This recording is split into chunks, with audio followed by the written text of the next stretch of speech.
You either love AI or you hate AI. What camp do you fall in? Well, I can share with you that 25 years ago, I actually had a hair customer for my hair salon that threatened to leave me if I didn't get online booking.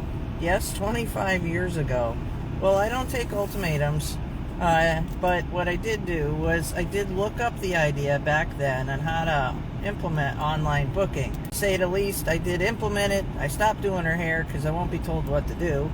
But now you fast forward, and where are we at today when it comes to booking online appointments? Well, if you ever told me back then that I'd have an AI voice bot that's fully conversational, you can talk to, I named my bot AI Chloe, that you could talk to my bot when you call any of my businesses, and that it could interact with you, I'd be like, really?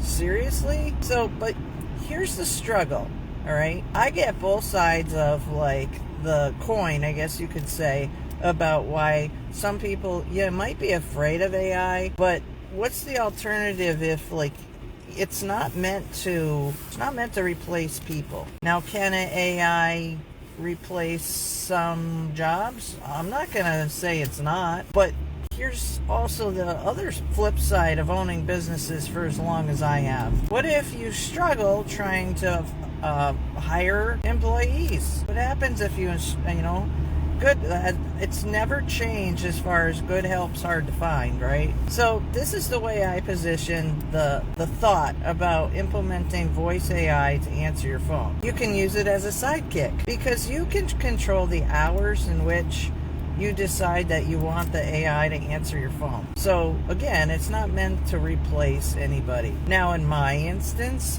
since I automated my salon 25 years ago, I was doing a lot of business traveling at the time. I was actually educating for Redken as a hair colorist, so I'd be on the road then.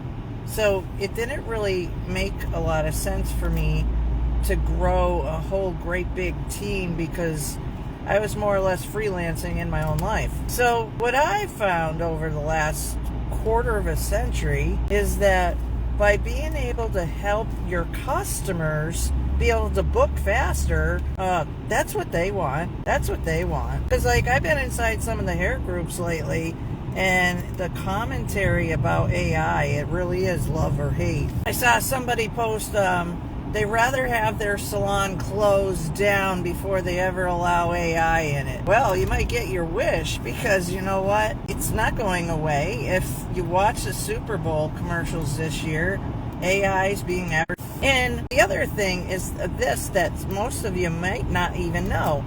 What's really cool is that, say for example, you have your superstar office manager, which we have one of those for our auto repair business. If she's on the phone doing her thing, which she does extremely well, and another phone call comes in, it's like having another assistant, somebody, another phone attendant, another office. I'm not going to say office manager, but having an extra avenue where with multiple phone calls, you could literally have, and wouldn't that be a great problem to have, you could literally have 200 calls coming in at the same time, and the AI can answer all 200 calls at the same time. Now, isn't that a great problem if you have that many calls coming in? So it's a matter of helping a business run just more efficiently.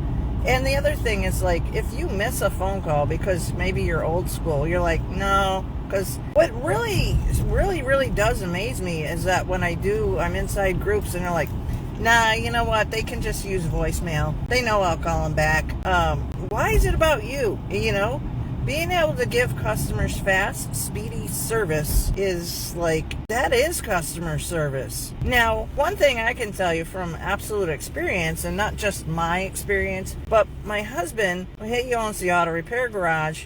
He said, you know what I like about having some kind of automated system now? I said, what's that? He goes, even if the person calling in hangs up, they still get a text. I was like, yeah, they do. He goes, so even if they don't want to talk to the AI, or they can't get, if they don't want to, they get a text. So And that's called missed call text back. So if you are struggling with like trying to argue with yourself that AI is going to replace X, Y, and Z. AI is going to, do this. AI is going to do that. What if you changed your mindset, you tried it out, and you found out that having AI can actually help your business's bottom line improve because there's never a call left unanswered. An answered phone call is the best thing. Answering your phone in your business is the best thing that you can do. And you can't be at all places at once. And nowadays, what I found is that people they work such different hours, or maybe I think there's a statistic. I think it was don't quote me on this. It was more than 50% of businesses receive calls after hours because if your clientele is working and then you have a home service business, whether it be hair, maybe your car breaks down, and your car isn't going to conveniently break down during the same hours that your mechanic's open, right? But wouldn't it be nice to know that you can be able to get through? Because the thing when you have an automated system like with the AI that I have is that the customer's attended to, and then you, the business owner, wind up getting an email notification with, about the phone call. You get a transcript. So, again, it's just really nice to be able to have a system like that. So, I'm looking to put together some webinars. And so, if this interests you, shoot me a DM or you can drop a comment and I'll be happy to help you.